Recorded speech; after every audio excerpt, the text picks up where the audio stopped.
नमस्कार, क्या हाल चाल है आप सभी का। तो 2018 तक के जितने भी क्वेश्चन पेपर है वो हम लोगों ने अभी तक कर लिए है, ठीक है। अभी 2019 का क्वेश्चन पेपर हम देखेंगे। यूपीएससी का जिस तरह से जो ट्रेंड चेंज होता रहता है और बहुत बड़े तरीके से नहीं होता, हल्का फुल्का माइनर चेंज करते हैं वो, बट वो फिर भी इफेक्ट करता है स्टूडेंट को। तो 2019 से लेकर के 23 के, स्पेशली 18 से 23 के जो क्वेश्चन पेपर है वो बहुत इंपॉर्टेंट हो जाते हैं। तो जो ट्रेंड है उसको फॉलो करने के लिए कम से कम 5-6 साल के क्वेश्चन पेपर हमें अच्छे से हमारी फिंगर टिप्स पे होने चाहिए। और बाकी के जितने भी क्वेश्चन पेपर है 8 साल 10 साल 12 या 15 साल के जो क्वेश्चन पेपर है उनका ये सीन रहता है कि उसमें जो फैक्ट है, जो डेटा है, जो कॉन्सेप्ट के कंसेप्चुअल क्वेश्चन है इकोनॉमी के स्पेशली, वो हमें अच्छे से याद होने चाहिए, ठीक है। तो बाकी जो ट्रेंड की अगर बात की जाए तो उस दृष्टि से 2018 से 23 तक के जो क्वेश्चन पेपर है वो इंपॉर्टेंट हो जाते हैं। तो सीधा क्वेश्चन पेपर पे आते हैं और पहला क्वेश्चन देखिए। पहला क्वेश्चन क्या है कि मुगल भारत के संदर्भ में जागीरदार और जमींदार के बीच में क्या अंतर है। जागीरदार और जमींदार इन दोनों के बीच में डिफरेंस क्या है। जागीरदारों के पास न्यायिक और पुलिस दायित्वों की एवज में भूमि आवंटनों का अधिकार होता था, होता होगा कहीं कहीं, अगर किसी को दे दिया तो ठीक है, दे दिया होगा। जबकि जमींदारों के पास राजस्व अधिकार होते थे तथा उन पर राजस्व उगाही को छोड़कर अन्य कोई दायित्व पूरा करने की कोई बाध्यता नहीं होती थी। अब सोचने वाली बात है कि आप जागीरदार हैं, आपके पास एक एरिया आपको दिया गया है, वहां से आपको राजस्व की उगाही करनी है। सोचने वाली बात क्या है, सोचने वाली बात ये कि भाई कहीं किसी भी एक जागीरदार एक जमींदार को किसी एक राजा ने या कोई भी एक शासक है उसने उस जमींदार को कोई एक दूसरी अगर उसका उसको ड्यूटी, उसको एक दूसरा दायित्व दे दिया, तो ये वाला स्टेटमेंट यहाँ पे गलत नहीं हो जाएगा क्या? बिल्कुल गलत होगा ना। तो हमें बहुत डाइवर्सिफाई करना है खुद को और बहुत ही ब्रॉड लेवल पे ऐसा सोचना है कि कहीं किसी को अगर एक ऐसे दायित्व मिला होगा या देते ही रहे होंगे कि भाई सिर्फ ये वाला आप सिर्फ राजस्व उगाही का काम क्यों करो, ये वाला काम भी तो आप कर सकते हो, जैसे अतिरिक्त प्रभार नहीं देते हैं, वैसा वैसा कुछ मामला है। तो यहाँ पे एग्जामिनर क्या कर रहा है कि हमको ऐसा एक मिक्स स्टेटमेंट दे रहा है, ठीक है, मिक्स स्टेटमेंट दे रहा है और वो हमको फोर्स कर रहा है, वो हमको पुश कर रहा है इस चीज के लिए कि हम इसको गलत करें, है ना। समझ रहे हो आप लोग? ठीक है, वो हमको कह रहा है कि अ, इस वाले स्टेटमेंट को कि ठीक है जमींदार है, राजस्व की उगाही तो करता ही होगा, इसके अलावा उसका काम ही क्या था, जनता का शोषण करता तो पैसा लूट करके। और आगे इन्होंने क्या क्या क्या कहा कि अन्य कोई दायित्व पूरा करने की बाध्यता थी नहीं, तो ठीक है वो पैसा लेने का ही काम हो रहा होगा। नहीं भाई, कहीं किसी एक जमींदार को, कहीं कुछ जमींदारों को अगर ऐसा कोई काम मिल गया जो राजस्व उगाही से के अलावा कोई काम हो, तो स्टेटमेंट गलत हो जाएगा ना। और कोई एक जमींदार तो इंडिया में रहा नहीं होगा, कितने थे, लाखों होंगे, हजारों होंगे, है ना। तो इस तरह से ये वाला स्टेटमेंट जो है वो गलत हो जाएगा। जागीरदारों के सॉरी जागीरदारों के लिए भूमि आवंटन वंशानुगत होते थे, जबकि जमींदारों के लिए राजस्व जो अधिकार जो वंशानुगत नहीं थे, ठीक है। अब वही वाली बात है, देखो इसको मतलब यूपीएससी क्या करेगी, इंटरचेंज कर देती है जानबूझ करके, ठीक है। और जागीरदारों के लिए ऐसा कुछ नहीं था, राज शासक के ऊपर डिपेंड करता था कि वो जिसको देना चाहे उसको दे दे, लाइक पावरफुल रहना चाहिए, बट ऐसा कुछ सीन था ही नहीं था कि ये वंशानुगत वगैरह होते थे। ये वाला स्टेटमेंट भी गलत है। और फिर इंग्लिश में अगर इसको देखें तो भी सी बात है, इतना बड़ा स्टेटमेंट बना करके वो आपको पुश कर रहा है कि आप इसको सही मान करके सही करो, ठीक है। और फिर यहाँ पे ठीक है एनी ड्यूटी और ये सब दिया गया है, तो ठीक है उस हिसाब से भी गलत ही हो रहा है। और फिर वही वाली बात, एंड नोट बट नोट, ये चीजें जब बार बार आ रही है तो आपको फिर गलत करना ही है। मैं पुश कर रहा हूँ यहाँ पे आपको इस चीज के लिए कि जो ट्रेंड यूपीएससी फॉलो खुद कर रही है हम उसको फॉलो क्यों ना करें, क्योंकि हम पेपर नहीं बनाने वाले, वो कुछ एग्जामिनर होंगे वो पेपर बनाएंगे और वो जैसा बनाएंगे हमको उस हिसाब से करना होगा, ठीक है। इस तरह से इसमें क्या होगा कि जो आपका डी ऑप्शन है वो सही हो जाएगा। आइए आगे आप। स्वतंत्र भारत में भूमि सुधारों के संदर्भ में निम्नलिखित में से कौन सा एक कथन जो है वो सही है, ठीक है। ये हमारा स्टेटमेंट है, ठीक है। अब देखिए सीन क्या है कि हदबंदी कानून पारिवारिक जोत पर केंद्रित थे, न कि व्यक्तिगत जोत पर। हरबंदी जो कानून है वो पारिवारिक जोत पर केंद्रित थे। अब इस पहले स्टेटमेंट को क्या है कि यूपीएससी के एग्जामिनर के लिए गलत करना इजी होता है कि वो इसको इंटरचेंज कर सकता है इजीली।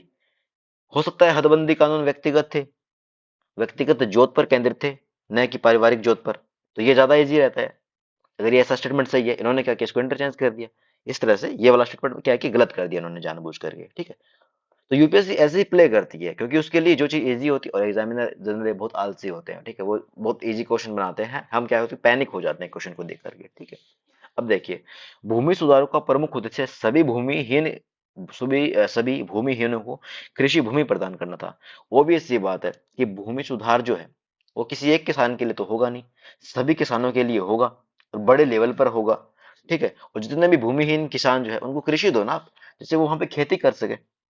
ठीक है, एक ऐसा नहीं होता कि गवर्नमेंट कहा कि हम गरीब आदमी के लिए ये करेंगे तो वो सभी गरीबों के लिए करेंगे ना, ऐसा थोड़ी है कि हम राजस्थान के गरीबों के लिए ऐसा करेंगे या फिर हरियाणा के गरीबों के लिए। नहीं, गरीब आदमी गरीब होगा और वो एक जैसा होगा। महिलाओं में अगर बात आएगी तो महिलाएं, फिर ऐसा थोड़ी ना कि हम राजस्थान की महिलाओं के लिए सरकारी योजना चलाएगी, हरियाणा की महिलाओं के लिए योजना नहीं चलाई। नहीं भाई, वो सबके लिए चलती है। और वल्नरेबल सेक्शन वाले जितने भी स्टेटमेंट होते हैं वो सारे स्टेटमेंट हमेशा सही होते हैं, मैं फिर कह रहा हूँ। ठीक है, तो यहाँ पर जो स्वतंत्र भारत में जो भूमि सुधार हुए थे उसके रेफरेंस में ये वाला जो कथन है कि भूमि सुधारों का जो प्रमुख उद्देश्य सभी भूमिहीनों को कृषि भूमि प्रदान करना था, ये स्टेटमेंट यहाँ पे हमारा सही हो जाता है। इसके बाद में दोनों ऑप्शन और देख लेते हैं कि इसके परिणाम स्वरूप नकदी फसलों की खेती, कृषि का प्रमुख। नकदी फसलें कहाँ मास लेवल पे होती है नकदी फसलें, समझ गए आप कौन सी होती है? थोड़ा बहुत आइडिया है आपको नकदी फसलें? कभी आपने पढ़ा हो, कहीं भी पढ़ा हो? ठीक है, क्योंकि लाइक रबी खरीफ ये सब तो आप पढ़ते ही हो, पर ऐसा कि नकदी फसल कौन सी है? कभी भी? ठीक है, तो जैसे कॉफी हो गई, ठीक है, और कोकोआ हो गया, चाय, गन्ना, ठीक है, कॉटन, मसाले, ठीक है, ये नकदी फसलों में आते हैं सारे। ठीक है, तो कृषि भारत में स्वतंत्र भारत में क्या भूमि सुधार हो रहा था? ऑब्वियस सी बात है ना कि भारत इतना बड़ा देश है और वहां पर क्या कि पॉपुलेशन इसकी कितनी ज्यादा है। तो नकदी फसलों की बजाय जो सामान्य फसलें हैं जैसे गेहूं, जो हमारी बेसिक नेसेसिटी को फुलफिल करती है, जैसे खाने की आवश्यकता है, जैसे गेहूं, चावल हो गया, ये फसलें जो है आप इन पर जोर दोगे ना कि नकदी फसलों पे, क्योंकि नकदी फसलें एक तो पर्टिकुलर एरिया में होती है। ठीक है, अब गेहूं है वो तो लगभग पूरे भारतवर्ष में हो रहा है ना, जबकि जैसे कॉफी हो गई वो तो साउथ इंडिया में ही हो रही है, राजस्थान में कॉफी थोड़ी ना होती है, उत्तर प्रदेश या किसी दूसरी जगह पे कॉफी थोड़ी ना होती है ना। तो इसलिए आपको ये ध्यान में रखना है यहाँ पे कौन सा स्टेटमेंट हमारा सही होने वाला है। ठीक है, तो ये स्टेटमेंट गलत हो जाएगा यहाँ पे कि नकदी फसलों पर नहीं, ऐसी फसलें जो आम आदमी को प्रभावित कर रही है उनको प्रमुखता से आगे रखा गया भूमि सुधारों ने। तो इसमें अब डी जो है कि भूमि सुधारों ने हदबंदी सीमाओं को किसी भी प्रकार की छूट की अनुमति दी, कि तो किसी भी प्रकार की छूट हर जगह मिलती है, कहीं ना कहीं मिलती है, वो किस तरह की छूट है ये इस पर डिपेंड करता है, वो छूट मिलती है तो किसी भी प्रकार की, ये बहुत एक्सट्रीम स्टेटमेंट बना दिया है इसको, ये स्टेटमेंट भी आपका गलत है। तो इस तरह से इसमें जो आपका बी ऑप्शन जो है वो सही हो जाएगा। आपको थोड़ा सा डाइवर्सिफाई करना है, थोड़ा सा ढंग से सोचना है, और जैसा एग्जामिनर कह रहा है उसके साथ साथ चलना है। ठीक है, खुद से बहुत एक्स्ट्रा दिमाग नहीं चलाना है। ठीक है, अब आइए आगे। वैश्विक global competitive report, global competitive report कौन प्रकाशित करता है? तो बहुत इजी है, इसमें कुछ घुमाने फिराने वाला कुछ है नहीं। जो आपका अंकटाड जो है ना वो इसको जारी करता है। ठीक है, ओके। मैं तो बार बार ये कहता हूँ ना कि जैसे वर्ल्ड बैंक हो, आप अगर आपको वर्ल्ड बैंक दिखे तो वर्ल्ड बैंक लगाओ, आप आईएमएफ लगाओ। बट कभी कभी क्या होता है कि ये आपको चीज ध्यान में रखनी पड़ेगी कि आईएमएफ भी यूपीएससी का इंपॉर्टेंट है और विश्व बैंक भी यूपीएससी का इंपॉर्टेंट है, और वर्ल्ड इकोनॉमिक फोरम 16 17 18 19 20 में तो लगातार यूपीएससी पूछ रही थी। तो आप कंफ्यूज हो जाओगे, तो सोचने वाली बात होती है कि मैं फिर कौन सा आंसर यहाँ पे गेस करूं जब मुझे फंस रहा है क्वेश्चन कैसे भी। पहली बात मैं ये कहूंगा कि ट्रिक के भरोसे ना बैठे, कोई मतलब नहीं ट्रिक के भरोसे बैठे, क्योंकि ट्रिक ट्रिक होती ही नहीं है। वो टैक्टिक होती है, वो आपका क्वेश्चन को आपने कैसे रीड किया है इस बात पे डिपेंड करता है कि आप इसके रीड करने के बाद कैसे सॉल्व करोगे। ये इस बात पे डिपेंड करता है कि आपने कितनी प्रैक्टिस की है पीवाईक्यू की, एक दो या तीन बार करने से पीवाईक्यू। ठीक है, एक प्रॉपर प्रोसेस के साथ आपको लगातार उस चीज को फॉलो करना पड़ेगा, उसके बाद में ही चीजें संभव हो पाएगी। ठीक, तो ध्यान में रखना कि ट्रिक के भरोसे हमें नहीं बैठना है, ट्रिक के भरोसे हमें नहीं बैठना है। ठीक है, अब आइए कि चार्टर एक्ट 1813। देखो मैं यहाँ पे एक चीज इंपॉर्टेंट करना चाहता हूँ कि जितने भी चार्टर एक्ट है, जितने भी भारत शासन अधिनियम है, ठीक है, सारे के सारे इंपॉर्टेंट है। स्पेशली 1909, 1919 और 1935 तो इंपॉर्टेंट है ही, वो तो बहुत अच्छी तरह से फिंगर टिप्स होने चाहिए। 1858 का इंपॉर्टेंट है, 1853 का जो भारत गवर्नमेंट इंडिया एक्ट जो है वो इंपॉर्टेंट है। ठीक है, चार्टर एक्ट जितने भी, पिट्स इंडिया एक्ट है वो भी इंपॉर्टेंट है। तो एक्ट जितने भी आए हैं, जितने भी आपके अधिनियम आए हैं, ये आपको अच्छे से फिंगर टिप्स पे होने चाहिए। अब पहला क्वेश्चन देखिए, किसने भारत में ईस्ट इंडिया कंपनी के व्यापार एकाधिपत्य को, चाय का व्यापार तथा चीन के साथ व्यापार को छोड़कर समाप्त कर दिया 1813 में। ठीक है। फिर कह रहा है कि इसने कंपनी द्वारा अधिकार में लिए गए भारतीय राज्य क्षेत्रों पर ब्रिटिश क्राउन की संप्रभुता को। तो ऑब्वियस सी बात है, ब्रिटिश क्राउन वाला ये वाला स्टेटमेंट तो सही होगा ही होगा, हर हाल में सही होगा, क्योंकि क्राउन जो था उसका पूरा टारगेट उन्होंने क्या किया, पूरा संप्रभु अपने एरिया में, उस अपनी पावर में, अपने अंडर में ले लिया। ठीक। भारतीय जितने राज्य क्षेत्र थे, वो ब्रिटिश क्राउन की संप्रभुता को शुरू कर दिया। ठीक है, कंपनी द्वारा ही। और बहुत बेसिक स्टेटमेंट भी है। भारत का राजस्व ब्रिटिश संसद के नियंत्रण में था। अब आपका ये होमवर्क है, ये 1813 में नहीं आया था। ठीक है, आप जैसे 3 नंबर गलत करोगे तो आपका आंसर तो वैसे ही आ रहा है। अब जितने भी शासन अधिनियम है, क्योंकि मैंने बोला है कि आपको इस फिर से इसको रिवाइज करो, अच्छे से रिवाइज करो, आपको मुश्किल से 2-3 घंटा लगेंगे इसमें। जितने भी एक्ट हैं, शासन अधिनियम जितने भी 1909, 35 और 19 वाले, आप अच्छे से इसको पढ़ो और फिर आप देखोगे कि ये लाइन एज इट इज लिखी होगी एक जगह पे कि इस एक्ट के थ्रू अब भारत का राजस्व जो है वो ब्रिटिश संसद के नियंत्रण में आ गया था। तो 1813 में नहीं आया था। जैसे आप 3 नंबर गलत करोगे, आपका पहला स्टेटमेंट भी इजीली सही हो जाएगा। और ये सही बात भी है कि 1813 का जो चार्टर एक्ट था, इसने भारत में ईस्ट इंडिया कंपनी के व्यापार के एकाधिपत्य को, एकाधिकार था जो ईस्ट इंडिया कंपनी का, उसको, ऊंचाई का व्यापार और चीन के साथ व्यापार को छोड़कर समाप्त कर दिया था। ठीक है। चीन वाला इसके जस्ट बाद वाला जो एक्ट आया था उसमें था, तो ये भी आप एज इट इज वहां पे देखोगे। 1823 है कि 33 है, वो आपका काम है। ठीक है, क्योंकि इतना है होमवर्क तो आपको करना पड़ेगा, एक्टिव लर्निंग बोलते हैं इसे। अब आइए थोड़ा आगे, आगे वाला क्वेश्चन देखिए आप, क्या है। स्वदेशी आंदोलन के संदर्भ में निम्नलिखित कथनों पर विचार कीजिए। स्वदेशी आंदोलन के संदर्भ में इसने देशी शिल्पकारों के कौशल और उद्योगों को पुनर्जीवित करने में योगदान दिया। एक बहुत ही पॉजिटिव स्टेटमेंट है, बहुत ही पॉजिटिव स्टेटमेंट है। ठीक है, और इस तरह के स्टेटमेंट जनरली सही होते ही होते हैं, इसलिए always go through with it. Okay, ये स्टेटमेंट आपका सही है। और दूसरा स्टेटमेंट क्या है कि जो स्वदेशी आंदोलन के एक अवयव के रूप में राष्ट्रीय शिक्षा परिषद की स्थापना हुई। ठीक है, तो बहुत इजी स्टेटमेंट है। हाँ, हुई भी थी, सही बात है, स्वदेशी आंदोलन के समय हुई थी। तो ये वाला स्टेटमेंट भी यहाँ पे सही है। ठीक है, तो इसमें एक और दो आपका सही हो जाएगा। अब आपका होमवर्क है कि स्वदेशी आंदोलन हुआ कब था। कमेंट सेक्शन में मुझे रिप्लाई जरूर देना। ठीक है, अब आ जाओ आगे। देखो, ये वाला, यहाँ पे मैं आपको चीज बताने वाला हूँ। अभी अभी तक मैं क्या बता रहा था कि जैसे कभी कभी समाचारों में रहने वाले कुछ आपको ऐसी जगह दी जाएगी, आगे उनका देश का नाम या कोई भी कुछ और दिया जाएगा। अब इसमें देखो, ऐसे स्टेटमेंट है, आप में जनरली सारे गलत होंगे कि नहीं होंगे। मैं कहता हूँ ना कि कभी कभी समाचारों में रहने वाले जो स्टेटमेंट आते हैं उसमें सारे सही नहीं होंगे, एक आध गलत होगा ही होगा। ऐसे स्टेटमेंट में क्या करना है, जैसे महात्मा गांधी जी हैं, और इन्होंने ये क्या लिखा है कि आंदोलन संगठन और उसका नायक है, लीडर जो कौन था, महात्मा गांधी। ठीक है, अगर ठीक है यहाँ पे तो पर्टिकुलर लीडर की बात है, अगर यहाँ कहीं भी ऐसा लिखा होता एसोसिएट, ठीक है, अगर कहीं भी एसोसिएट लिखा होता, सहयोगी लिखा होता, जैसे जुड़े हुए हैं, तो आपको बिल्कुल आंखें बंद करके सारे के सारे सही लगाने होते हैं। क्यों लगाने होते हैं कि भाई सोच के देखो ना, कहीं मतलब मैं लाइक बीजेपी का, लाइक मैं सिर्फ एग्जांपल दे रहा हूँ। मान लीजिए आरएसएस है, मैं उसका सदस्य नहीं हूँ, बट मेरे साथ के दोस्त वगैरह सदस्य हैं। मैंने सदस्यता ज्वाइन नहीं की, बट मैं उनके अक्सर क्या है कि कार्यक्रम अटेंड करता हूँ।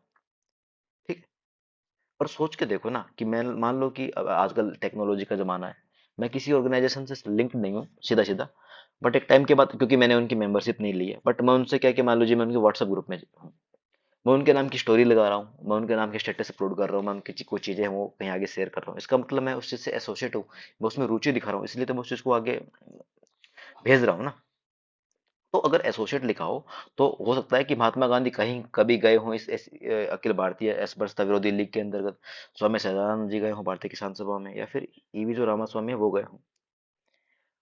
उस हिसाब से अगर इसको देखें तो सारे के सारे स्टेटमेंट यहाँ पे सही होते हैं। और लीडर की अगर बात आती है तो ये बहुत इजी सा क्वेश्चन है, क्योंकि हाँ, अखिल भारतीय अस्पृश्यता विरोधी लीग जो महात्मा गांधी इसके लीडर थे, और अखिल भारतीय किसान सभा के स्वामी सहजानंद सरस्वती जी थे, और आत्म सम्मान आंदोलन जो है वो ईवी रामास्वामी नायकर साहब थे। तो इसमें सारे के सारे जो स्टेटमेंट है आपके सही हो जाएंगे। मेरे कहने का भाव समझ गया कि कौन इस आंदोलन से जुड़ा हुआ था, इस मूवमेंट से जुड़ा हुआ था, इस लीग से संबंधित था, इस सभा से या इस आयोग से, या जब भी ऐसा कुछ आता है, आपको ये ध्यान में रखना है कि जब इस तरह से कुछ दिया हो तो आपको जनरली सभी के साथ रहना है, क्योंकि कभी ना कभी, कहीं ना कहीं कैसे भी वो अगर उस संबंधित लीग से, सभा से, आंदोलन से, ठीक है, अगर लिंक रहे हो तो स्टेटमेंट ऑटोमेटिकली सही हो जाएगा ना।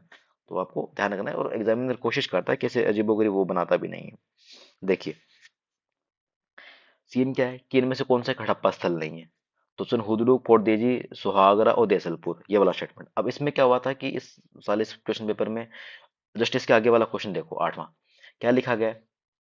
यहाँ पे लिखा है कि निम्नलिखित में से कौन सा एक उभारदार मूर्ति शिल्प जो है वो रिलीफ स्कल्पचर जो है शिलालेख में अशोक के प्रस्तर रूप चित्र में राणियों अशोक, राजा अशोक का उल्लेखित है। तो देखो यहाँ पे ये नाम देखो, ठीक है, क्या लिखा है, सुहागरा, सुहागोरा, और यहाँ पे भी है नाम है सुहागोरा। इसका मतलब क्या हुआ कि या तो ये हड़प्पा साइट है, अगर ये हड़प्पा साइट है तो ये राजा अशोक से संबंधित नहीं होगी। अगर ये राजा अशोक से संबंधित है, इसका मतलब ये हड़प्पा साइट नहीं होगी। हम जानते हैं कि कोचन होदड़ो और कोटदीजी, ये दोनों की दोनों हड़प्पा साइट है। अब मामला फंस गया सुहागरा और देसलपुर में। तो अगर आपको नहीं आ रहा तो आपको 50-50 खेलना है।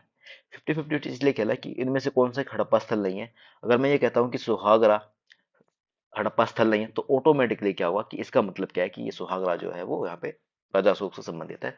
एक एग्जामिनर ने सिर्फ एक थोड़ा सा इजी करने के लिए चीजों को, कि बच्चा दिमाग लगा पाता नहीं पाता, इसलिए इन्होंने ऐसा गेम प्ले किया है। इसलिए जो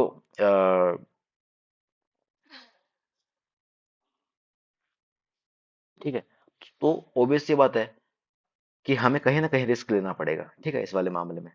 ठीक है, और क्योंकि अब 50-50 वाली बात हो रही है कि सुहागरा या देसलपुर, तो हमें जरा सा भी याद होगा तो देसलपुर हम इजीली क्या होगा कि एलिमिनेट कर देंगे कि नहीं, इसमें ये वाला मामला तो नहीं होगा। और दो क्वेश्चन में एक साथ एक जैसे आंसर चले जाए, इसकी प्रोबेबिलिटी कम ही होती है। एग्जामिनर इतना पागल तो नहीं होगा, क्योंकि ओबियस ये बात है, जब आपको वो हिंट दे रहा है कि या तो ये हड़प्पा है या अशोका साइट है, तो इसका मतलब ये है कि दोनों आंसर तो एक साथ में नहीं जाएंगे, क्योंकि अगर आपके लिए वो इजी बना रहा है तो वो टफ भी बना रहा है एग्जामिनर। इसका मतलब यहाँ पे क्या होता है कि ठीक है, हड़प्पा जो साइड जो वो कौन सी नहीं है, सुहागरा नहीं है। अब हड़प्पा जो है वो सुहागोरा नहीं है, तो हो सकता है वो राजा अशोक से संबंधित हो सकता है वो किसी जैन धर्म से संबंधित हो सकता है, बौद्ध धर्म से संबंधित हो। ठीक है, तो सुहागरा जो हो गया है, ये महायान जो ब्रांच है उससे संबंधित था। ठीक है, भगवान की पूजा ये करते थे बौद्ध। ठीक है, अब इसमें क्या है कि कौन सा एक जो है वो रानी अशोक से उल्लेखित है, वो कहाँ पे है। तो यहाँ पे जो कंगन हली जो है, कंगन हली, यहाँ पे क्या है आपका, अशोक जो है प्रस्तर जो है वो यहाँ पे उल्लेखित है। ठीक है, इस तरह से थोड़ा सा दिमाग लगाना है, इजीली सही हो जाएगा। आगे आइए, निम्न में से कौन सा जो महायान की विशेषता है। तो बुद्ध में देवत्व रोपण होता है क्या, बिल्कुल होता है। बोधिसत्व के पद पर चला, ये तो वैसे ही पॉजिटिव है, आप 2 नंबर तो सही कर दोगे। तो जिसमें 2 नहीं है सबसे पहले वो काटो। सभी जानते हैं, हम सभी जानते हैं कि मूर्ति पूजा जो है वो महायान करता है। ठीक है, मूर्ति पूजा, तो 3 नंबर भी सही है। जहाँ पे 3 नंबर ही है उसको भी काटो, 2 3 तो सही हो गए। मूर्ति की पूजा हो रही है, वहां पे देवत्व की बात ना हो, स्टेटमेंट गलत हो जाएगा ना, कि हम इसको इसको गलत कर रहे हैं और 3 नंबर को सही कर रहे हैं, नहीं ना। तो इसमें केवल तीन, केवल मतलब सॉरी, जो 1 2 और 3 जो है वो तीनों ही यहाँ पे सही हो जाएंगे। अब आइए आगे, गुप्त काल के दौरान भारत में बलात्कार विष्टि के संदर्भ में निम्नलिखित कथनों में से कौन सा सही है। इसे राज्य के लिए आय का स्रोत जनता के द्वारा दिए जाने वाले कर माना जाता था, विष्टि। ठीक है, तो गुप्त काल में विष्टि जो है वो क्या था, इसे राज्य के लिए आय का एक स्रोत जनता के द्वारा दिया जाने वाला कर माना जाता था। ठीक है, ये वाला स्टेटमेंट यहाँ पे आपका सही होगा। फिर कह रहा है कि यह गुप्त साम्राज्य के मध्य प्रदेश तक काठियावाड़ क्षेत्र में पूर्णतः विद्यमान था। पूर्णतः एक्सट्रीम बना रहा है जानबूझ करके, इसको गलत होगा। बलात् श्रमिक साप्ताहिक मजदूरी का हकदार होता था। ठीक है, बलात् श्रमिक जो है वो साप्ताहिक मजदूरी का हकदार होता था। ठीक है, अब इसको गलत करना ज्यादा आसान है। हो सकता है वो मासिक हो, और हो सकता है वो वार्षिक हो। ठीक है, और हम जैसे एक तो होता है ना डेली वेज वगैरह, जैसे गिग इकोनॉमी वगैरह। ठीक है, तो वो अभी तो चल रहा है मामला। पहले ये होता था कि आपका कॉन्ट्रैक्ट बनता था कि इतने टाइम तक काम करो फिर हम आपको पैसा देंगे, है ना। तो साप्ताहिक तो क्यों ही होगा, है ना, मासिक या वार्षिक वाला मामला है तो मोड। ठीक है, और इजी करना, इसको गलत करना भी एग्जामिनर के लिए बहुत आसान है, कि साप्ताहिक की जगह मासिक कर दो या मासिक की जगह साप्ताहिक कर दो। ठीक है, ये वाला स्टेटमेंट यहाँ पे गलत है।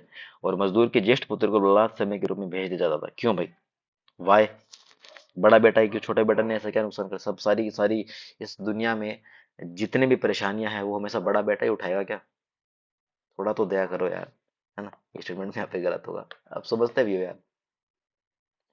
देखो स्टेटमेंट क्या है कि इजी लगेगा, बट ऐसा कोई बलात्कार में विष्टि के संदर्भ में नहीं, कौन सा कथन हमको सही पूछा है। तो बहुत टेक्निकल सा जो स्टेटमेंट अगर आपको दिखेगा ना, बहुत टेक्निकल सा स्टेटमेंट, आप उसके साथ जाओ, आपका क्वेश्चन ऑटोमेटिकली सही हो जाएगा। ठीक है, समझे ना? तो आपको उसमें ज्यादा सोचना नहीं है कि भाई कौन सा इसमें मैं स्टेटमेंट सही करूं, कौन सा मैं इसमें गलत करूं, है ना? जैसा पूछा है वैसा करो, दावे के साथ कह रहा हूँ आपका क्वेश्चन बिल्कुल सही होगा। कल्याण मंडप की जो रचना, मंदिर निर्माण जो है उसका संबंध किससे है? तो बहुत ही ऑब्वियस सही क्वेश्चन है यार, इतना बहुत इजी क्वेश्चन है, ठीक है। और क्या है इसमें, नहीं भी देखे, तीन दिए गए हैं। आपको पता है यूपीएससी का फेवरेट कौन है? विजयनगर। विजयनगर लगा के आओ ना। अब आ जाओ आगे। देखो इस वाले में क्या लिखा गया है, इस वाले क्वेश्चन में, इसका अगर मैं अंग्रेजी वर्जन देखूं, जो विष्टि जो है, देखो वास्ट टोटली, जो एक अपने आप में एक्सट्रीम वर्ड है। और एंटाइटल्ड, मैंने पहले ही बोला था, इस तरह के वर्ड जब भी आते हैं वो जनरली गलत होते ही होते हैं, जनरली गलत होते ही होते हैं। यानी 10 में से अगर 8 बार हो रहे हैं तो मैं फिर इसको गलत ही लगाऊं, सही ना लगाऊं। और एल्डेस्ट सन क्यों, कोई भी बेटा हो सकता है ना इसमें, तो एल्डेस्ट क्यों, तो गलत करना ज्यादा आसान है। और ये इसमें ऐसा कुछ है नहीं अलग सा। इसमें क्या सीन है कि इन्होंने पूछा कि विष्टि क्या है, तो विष्टि ठीक है एक टैक्स है एक प्रकार का, ठीक है, सिंपल सी डेफिनेशन बेस्ड, ठीक है। अब आइए आगे। दिल्ली सल्तनत के राजस्व प्रशासन में राजस्व वसूली के प्रभारी को आमिल कहा जाता था, जो भी देखिए बहुत सही और एक इजी स्टेटमेंट है। हम बेसिक बेसिक बिल्कुल मेडाइवल हिस्ट्री में इसको पढ़ते ही पढ़ते हैं, ठीक है। अब देखिए, मीर बख्शी का जो पद है वो दिल्ली के जो खलजी सुल्तानों के समय जो है अस्तित्व में है। और दूसरा देखिए कि दिल्ली के सुल्तानों की जो इक्ता प्रणाली है एक प्राचीन देसी संस्था थी, देसी नहीं थी ये इक्ता जो है, वो इन्होंने पर्शिया से ली थी, ठीक है, पर्सिया से ली थी इक्ता, ठीक है। तो 2 नंबर को गलत करो, सबसे पहले 2 नंबर को गलत कर दिया। और हम जानते हैं कि आमेली कहलाता था वो राजस्व वसूली का प्रभारी, 1 नंबर हमारा सही है स्टेटमेंट। इसका मतलब 3 नंबर हमारा यहाँ पे गलत हो रहा है, 1 नंबर सही है। और मीर बख्शी का जो पद है दिल्ली के खलजी सुल्तानों के शासनकाल में अस्तित्व में आया था, ठीक है। जनरली ये स्टेटमेंट जो है वो गलत ही होते हैं, क्योंकि एग्जामिनर के लिए ये ना, खिलजी की जगह वो गुलाम अहमद लिख सकता था, मुगल लिख सकता था, जिसका है उसी का लिख सकता था ना। बट इसको गलत करना है जानबूझ करके, इसलिए उन्होंने इतना बड़ा स्टेटमेंट बना करके दिया आपको, ठीक, तो गलत होगा। अब आइए आगे, यहाँ पे एक नई चीज सिखाता हूँ। देखो जब भी कंटेम्परेरी आए, समकालीन वर्ड जब भी आए, गलत करो। गलत इसलिए करो क्योंकि गलत हो ही रहे हैं। और कब गलत करो, जब आपको पता हो कि नहीं, संत निम्बार्क जो है वो अकबर के काल के नहीं थे, ठीक है। और संत कबीर शेख अहमद सर हिंदी से बहुत प्रभावित हुए थे। कबीर जी जो थे वो कब के थे? 1398 के। और सर हिंदी साहब जो है वो कब थे? 1564 के। अब ऐसा तो हो नहीं सकता कि शेख हिंदी साहब पीछे गए हों, और या फिर कबीर जो है वो 200 साल तक जी लिए हों। तो ऐसा तो संभव है नहीं, 150-200 साल तक। ये स्टेटमेंट गलत है। और संत निम्बार्क जो अकबर के समकालीन थे, ऐसे स्टेटमेंट जनरली यूपीएससी पूछती है और गलत ही होते हैं वो, ठीक है। तो यहाँ पे कोई भी स्टेटमेंट आपका सही नहीं है। अब आइए आगे। भारत के ब्रिटिश औपनिवेशिक शासन में के संदर्भ में निम्नलिखित विकल्पों पर विचार कीजिए। तो देखिए करते हैं, जो आगे विचार करते हैं। महात्मा गांधी है जो गिरिमिटिया प्रणाली के उन्मूलन में सहायक थे। इन्होंने कहा, ये नहीं कहा कि ये लीडर थे, इन्होंने ये नहीं कहा कि सब कुछ महात्मा गांधी ने, इन्होंने कहा ये सहायक थे। तो भाई 1% भी अगर कॉन्ट्रीब्यूशन हो तो स्टेटमेंट सही नहीं हो जाएगा? बिल्कुल सही हो जाएगा। तो जहाँ पे 1 नंबर नहीं है उसको गलत करो सबसे पहले। इसके बाद में देखिए, लॉर्ड चेम्सफोर्ड की वॉर कॉन्फ्रेंस में महात्मा गांधी ने विश्व युद्ध के लिए भारतीय से संबंधित प्रस्ताव का समर्थन नहीं किया था। महात्मा गांधी ने क्या था कि वॉर कॉन्फ्रेंस की जब बात हुई तो महात्मा गांधी ने क्लियरली ये मेंशन है स्पेक्ट्रम में, उन्होंने इनके भर्ती का समर्थन किया था, ठीक है। यहाँ पे ये स्टेटमेंट आपका गलत हो रहा है। और फिर आप जैसे 2 नंबर गलत करोगे तो 2 इसमें भी नहीं है और 2 इसमें भी नहीं है, तो ऑटोमेटिकली आपका बी सही हो जाएगा। और आप ऐसे भी कर सकते हो कि आप किसी एक को गलत करो तो आपका वैसे भी आंसर आ रहा है। बट आपको ये ध्यान में रखना है कि 1 नंबर आपका यहाँ पे सही है। भारत के लोगों द्वारा नमक कानून तोड़े जाने के परिणाम स्वरूप औपनिवेशिक शासकों द्वारा भारतीय राष्ट्रीय कांग्रेस को अवैध घोषित कर दिया गया था। बिल्कुल कर दिया गया था। अब इजी स्टेटमेंट है यार, है ना। अब मेरा आपको एक होमवर्क है। होमवर्क क्या है कि दांडी मार्च कब हुआ था, कहाँ से हुआ था, कौन कौन इसमें लीडर थे, क्या इसका प्रभाव रहा था। 10 मिनट का काम है मैक्सिमम, ठीक है। तो याद रखना इसमें क्या होगा कि ओबियस सी बात है कि महात्मा गांधी का इसमें सहायक थे, तो ये नहीं लिखा कि लीडर थे या कुछ भी थे, इनका सहायक थे तो सहयोग तो करे किया ही होगा। इसका मतलब 1 नंबर नहीं है। और महात्मा गांधी ने विश्व युद्ध के लिए भारतीयों की भर्ती संबंधित प्रस्ताव का समर्थन किया था, तो ये स्टेटमेंट यहाँ पे गलत हो जाएगा। अब आओ आगे।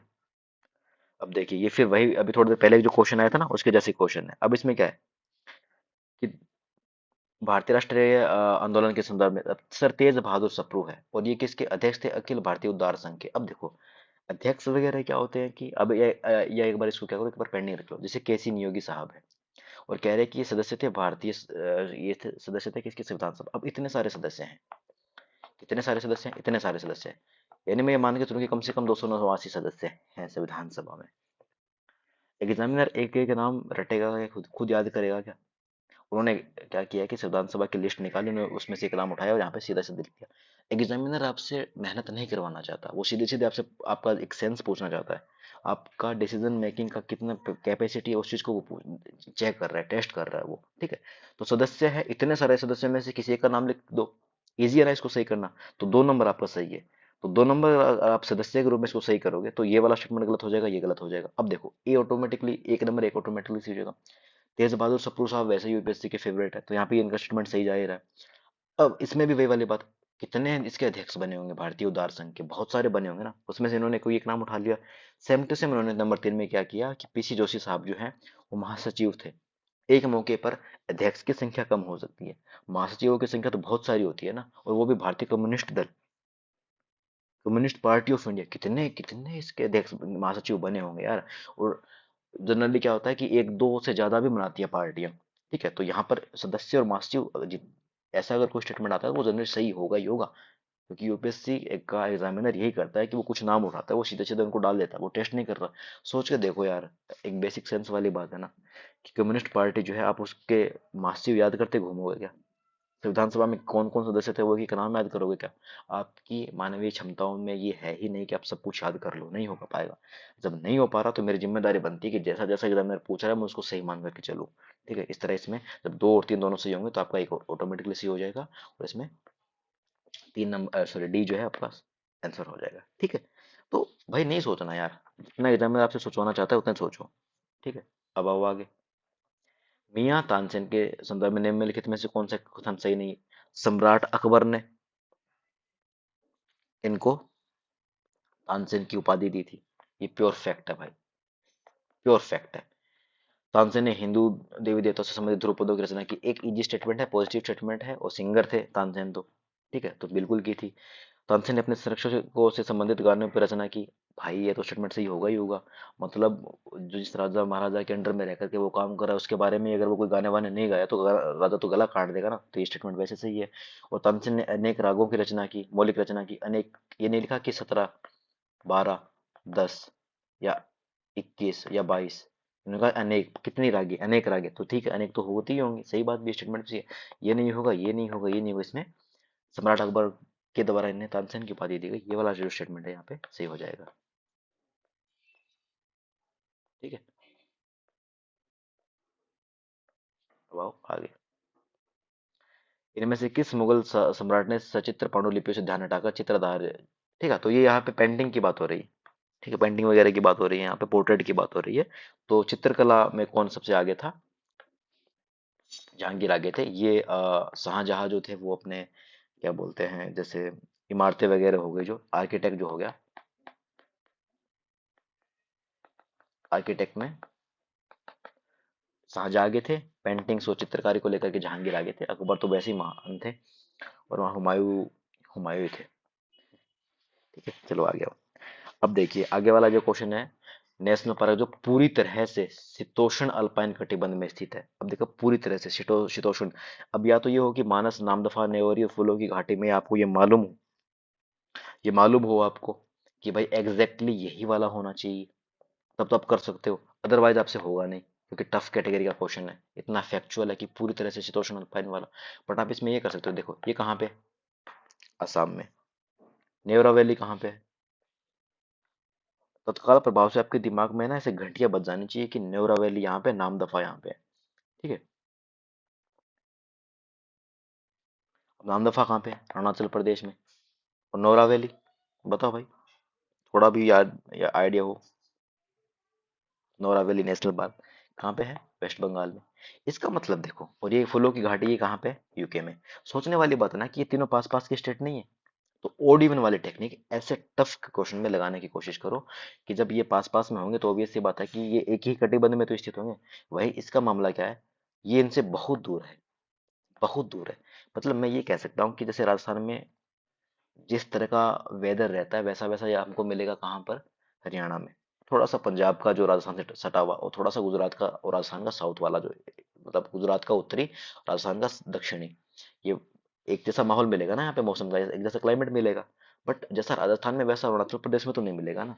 तो वो उस डिस्टेंस के बेस पे सोचो कि ये एक ही तरफ के सारे नॉर्थ ईस्ट के स्टेट है, और ये अकेला जो बटा है नॉर्थ इंडिया का स्टेट है, नेशनल पार्क जो है वो है। तो यहाँ पे ये वाला स्टेटमेंट आपका सही हो जाए। तो इस तरह से जब हमसे नहीं हो रहा है तब हमको थोड़ा सा दिमाग लगाना है, और हमको क्वेश्चन को सही करना है ऑड इवन टेक्निक करके। जो अटल नव नव प्रवर्तन इनोवेशन मिशन जो है वो किसके द्वारा स्थापित किया गया? तो ये नीति आयोग के द्वारा इसको स्थापित किया गया था। ठीक है, अब आओ आगे। 21 जून को धरती पर क्या होता है कि सबसे बड़ा दिन होता है। ठीक है, और क्यों होता है? क्योंकि मकर रेखा पर जो क्या है ऊर्ध्वाधर रूप से ये चमकता है। ठीक है, साइन करता है ये किस तरह से? ये वर्टिकली ओवरहेड साइन करता है ट्रॉपिक ऑफ कैप्रिकॉर्न पे। ठीक है, मकर रेखा पे सीधा चमकता है, इसलिए 21 जून को सबसे बड़ा दिन होता है। ठीक,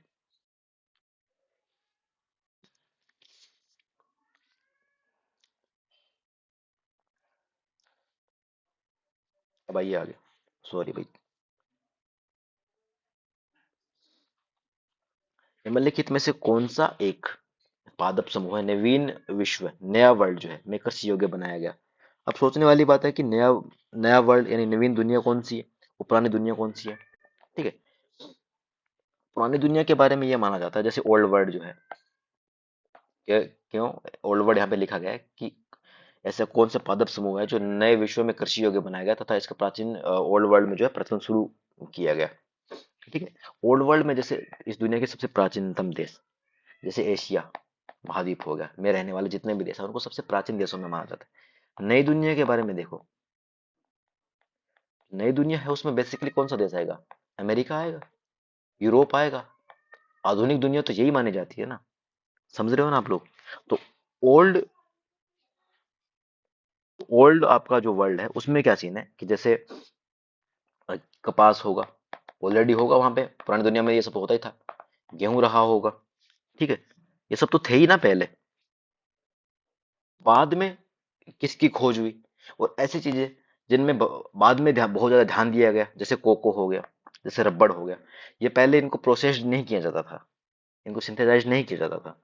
बाद में क्या किया, जैसे जैसे टेक्नोलॉजी आई तो उसके परिणाम स्वरूप क्या किया गया, प्रोसेस्ड किया गया, क्या कृषि योग्य बनाया गया। ठीक है, और ये काम नई दुनिया कर सकते थे। ठीक है, यहाँ पे कपास है बहुत पुराना था, ओल्ड वर्ल्ड से संबंधित है। कपास ओल्ड वर्ल्ड से संबंधित है, गेहूं ओल्ड वर्ल्ड से संबंधित है। पर तंबाकू, कोको, रबड़, इन सबको जो कृषि योग्य किसके द्वारा बनाया गया? नई दुनिया के द्वारा बनाया गया। आप देखिए फिर इनको, आप इनको देखिए कि रबड़, तंबाकू और कोको से आज नई दुनिया जो है वो क्या कर रही है, टेक्नोलॉजी में इनका क्या यूज हो रहा है, मैन्युफैक्चरिंग में इनका क्या यूज हो रहा है ना। ठीक है, अब आ जाओ आगे। अब ये वाला जो क्वेश्चन है थोड़ा सा टफ है। टफ इसलिए कि देखो सीन क्या है कि आप बहुत ज्यादा टैक्टिक और ट्रिक लगाने की यूज करोगे कि यार ये वाला कर देता हूँ, ये वाला कर देता हूँ, है ना, तो उस तरह से होगा नहीं। बट हम इसको देखते हैं क्या कह रहा है कि एशियाई जो शेर है प्राकृतिक रूप से सिर्फ भारत में पाया जाता है। दो कुबड़ वाला जो ऊंट है प्राकृतिक रूप से सिर्फ भारत में पाया जाता है, और एक सिंग वाला जो गेंडा है वो प्राकृतिक रूप से सिर्फ भारत में पाया जाता है। अब आप इसको बहुत एक्सट्रीम बना करके गलत तो नहीं कर सकते कि सिर्फ लिखा है, सिर्फ लिखा है, सिर्फ लिखा है तो सारे ही गलत है। जैसे कि इसने सही पूछा है, सही में तो कोई एक सही हो रहा है। और अब इसमें देखिए कि हमें करना कैसे है। प्रोबेबिलिटी देगी इसमें कि ये कह रहा है कि एक जो है वो 3 बार यहाँ पे बार बार इसको लेकर के आ रहा है, कि एक मामला हो रहा है ना कि कहीं एक नंबर जो ऑप्शन जो दिया गया स्टेटमेंट है वो सही तो नहीं हो जाएगा। देखो एक सिंग वाला जो गेंडा हो गया, जैसे अब सीन क्या है कि एक सिंग वाला गेंडा जो प्राकृतिक रूप से कहाँ पाया जाता है? काजीरंगा में, भारत में पाया जाता है। ठीक है, आसाम। सीन क्या है कि आसाम और अ, इसके पास नेपाल और भूटान जैसे देश है, बहुत पास में आसाम के। तो एक संभावना बन जाती है कि एक सिंग वाला जो गेंडा है वो असम और नेपाल भूटान का, क्योंकि पूरा हैबिटेट एक जैसा ही है वहां का, तो एक संभावना बनती है कि सिर्फ भारत में तो नहीं मिलेगा, नेपाल या भूटान में भी बिल्कुल मिल सकता है। ठीक है, तो इस तरह से आपको स्टेटमेंट्स करना है। अब देखो आपको क्या करना है कि जब आप इतना सोचोगे ना बहुत आराम से कि एक सिंग वाला गेंडा प्राकृतिक रूप से भारत में पाया जाता है, मैं इस स्टेटमेंट को क्यों कर रहा हूँ क्योंकि मुझे अच्छे से पता है कि ये काजीरंगा और आसाम में मिलता है, और आपको भी अच्छे से पता है, क्योंकि इतना बेसिक तो हमको पता होना ही चाहिए, वरना तैयारी का कोई मतलब है नहीं। जब हमको इतना मालूम है कि एक सींग वाला गैंडा जो प्राकृतिक रूप से सिर्फ भारत में पाया जाता है, तो इसके बारे में मैं इसको थोड़ा सा डाइवर्सिफाई करने की कोशिश करूं कि भाई असम के पास में तो नेपाल भी तो है ना, भूटान भी तो है ना। संभावना बिल्कुल बन सकती है क्योंकि हैबिटेट एक जैसा है। तो वहां पर एक संभावना बन रही है कि हाँ 3 नंबर जो है वो गलत होगा। सिर्फ ने भारत में पाई जाने की इसकी संभावना बहुत कम है। हो सकता है कि नेपाल में मिल जाए, भूटान में मिल जाए, क्योंकि देश बहुत पास है आसाम के। आप जैसे ही इसको गलत करोगे, ये गलत होगा और ये गलत होगा। और मैं फिर कह रहा हूँ, प्रोबेबिलिटी देखो कि 1 नंबर इन्होंने बार बार दिया, ऑप्शन 3 बार दिया इन्होंने ऑप्शन में।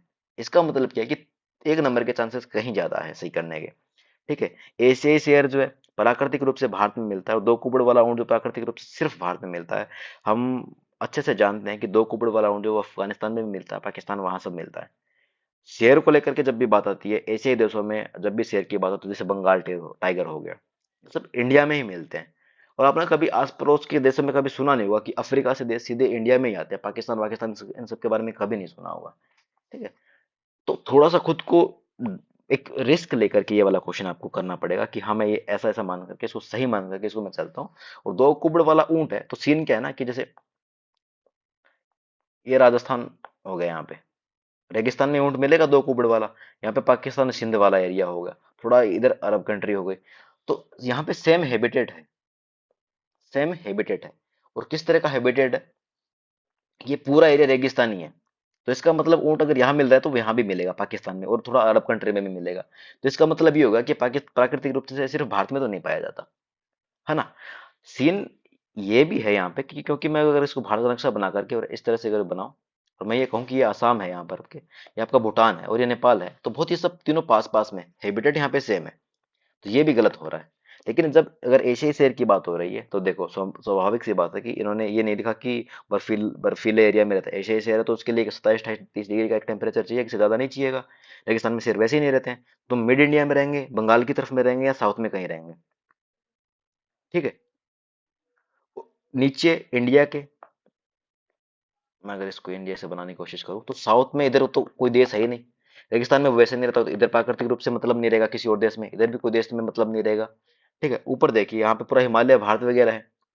ठंडे एरिया में वैसे ही शेर नहीं रह पाता है बेचारा, क्योंकि इसने लिखा कि ऐसे शेर वो दोनों 27-28-30 डिग्री वाले मामले में रहता है, तो कहीं मिड में बंगाल बंगाल की साइड में मिलेगा जहाँ बाकी कोई देश है नहीं। तो इसका मतलब इसके साथ सही स्टेटमेंट जाने की पॉसिबिलिटी बन रही है।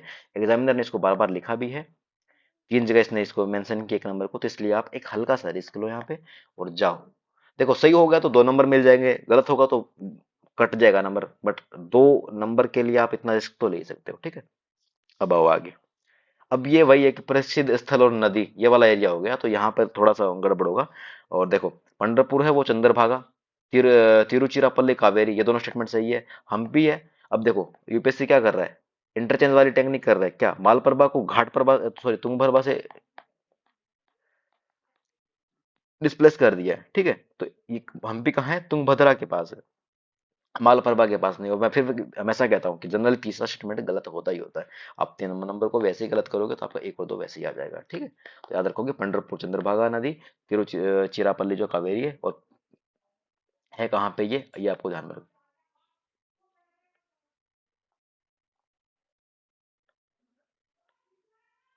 ठीक है। अब आइए आगे, कि किसी दिए गए वर्ष में भारत में कुछ राज्यों में आधिकारिक गरीबी रेखा अन्य राज्यों की तुलना में ऊंची है। भारत के कुछ राज्यों में गरीबी रेखा जो है वो अन्य राज्यों की तुलना में ऊंची है, क्यों?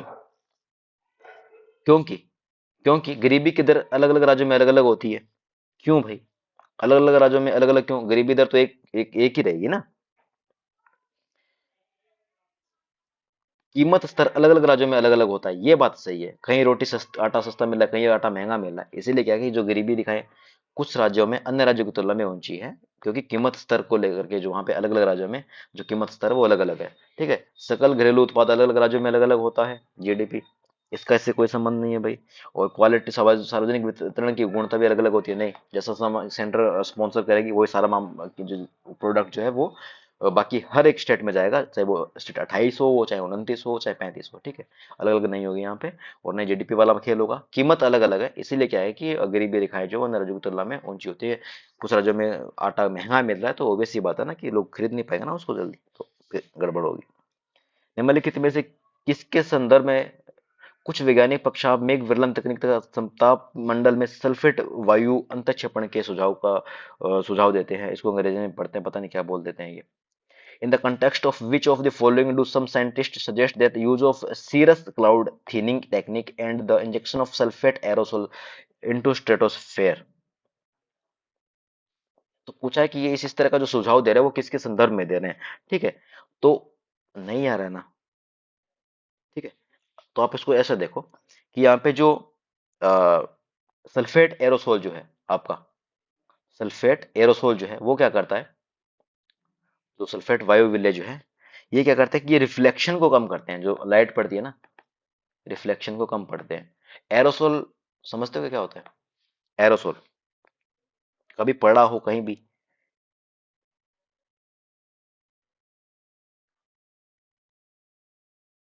एरोसोल स्प्रे के बारे में पढ़ा हो आपने, कहीं भी पढ़ा हो एरोसोल? जैसे स्प्रे के रूप में जब निकलता है ना, जैसे फोग हो गया एक तरीके से, है ना, फोग होता है बेसिकली एरोसोल। ठीक है, और बेसिकली जैसे डस्ट हो गई, पार्टिकुलर एयर पोल्यूटेंट वगैरह हो गए, स्मोक वगैरह हो गया इसमें, ठीक है, वो एरोसोल होता है। ठीक है, तो उस पर जब लाइट पड़ती है तो रिफ्लेक्शन को कम कर देता है। जब रिफ्लेक्शन को कम करेगा तो उससे क्या होगा कि ग्लोबल वार्मिंग जो है कम होगा। कम इसलिए होगा क्योंकि जितना रिफ्लेक्शन को कम करेगा टेम्परेचर उतना डाउन रहेगा। टेम्परेचर अगर डाउन रहेगा तो obvious सी बात है ना कि ग्लोबल वार्मिंग उससे कम होगा। तो ग्लोबल वार्मिंग को रोकने के लिए वैज्ञानिक ये सुझाव देते हैं कि आप लोग या तो क्लाउड थिनिंग टेक्निक, जो सीएस क्लाउड थिनिंग टेक्निक है, और जो इंजेक्शन ऑफ सल्फेट एरोसोल जो है उसको आप यूज करो। ठीक है, फिर आगे क्या है कि ताप गठन और प्लाज्मा। ठीक है, ये बहुत इजी सा उन्होंने दिया है, स्टेटमेंट दिया है। ठीक है, और इसमें क्या होता है कि जैसे एक वर्ड दिया ना कि प्लाज्मा गैसीकरण और ताप गठन।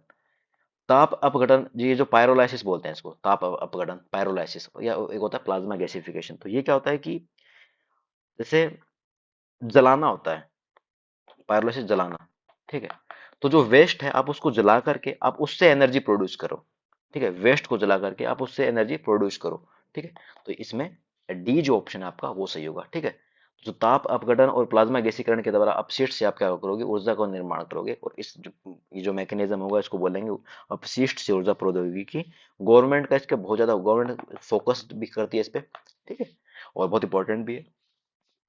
तो देखो, हमने क्या कर लिया है, 26 क्वेश्चन कर लिए इसके, जैसे तैसे कर लिए, ठीक है, जैसे भी हुए बेटर तरीके से किए। जिस भी क्वेश्चन में आपको दिक्कत है आप टेलीग्राम पे जाओ, मेरी आईडी लिखी हुई है, वहाँ पे मैसेज करो कि इस क्वेश्चन में ऐसे से दिक्कत आ रही है, इसको और अच्छे से बताओ, करेंगे। कमेंट कमेंट में लिखो, शेयर कर रहा हूँ तो वहाँ पे भी आप जैसे भी आप इस वीडियो को देख रहे हो तो बताओ मुझे कि इस तरीके से अपन उसको अच्छे तरीके से कर दें, क्योंकि हिंदी मीडियम के लिए वैसे ही भाई मामला कंटेंट की कमी रहती है। तो आपकी जिम्मेदारी ये बनती है कि आप इसको कैसे भी करके आप समझे इस चीज़ को, आप मुझसे पूछे, टच में रहे, बात करें अपन। जब एक ठीक ठाक ग्रुप अपना तैयार हो जाता है तो अपन इसको ऑनलाइन भी आकर के 1 to 1 भी अपन कर लेंगे गूगल मीट के थ्रू। ठीक है, अभी के लिए इतना करता हूँ मैं। 25 क्वेश्चन फिर बाद में करेंगे, 26 के बाद में नेक्स्ट जो भी होंगे 50 तक या जो भी रहेगा। ठीक है, तो धन्यवाद, मिलते हैं अगली वीडियो।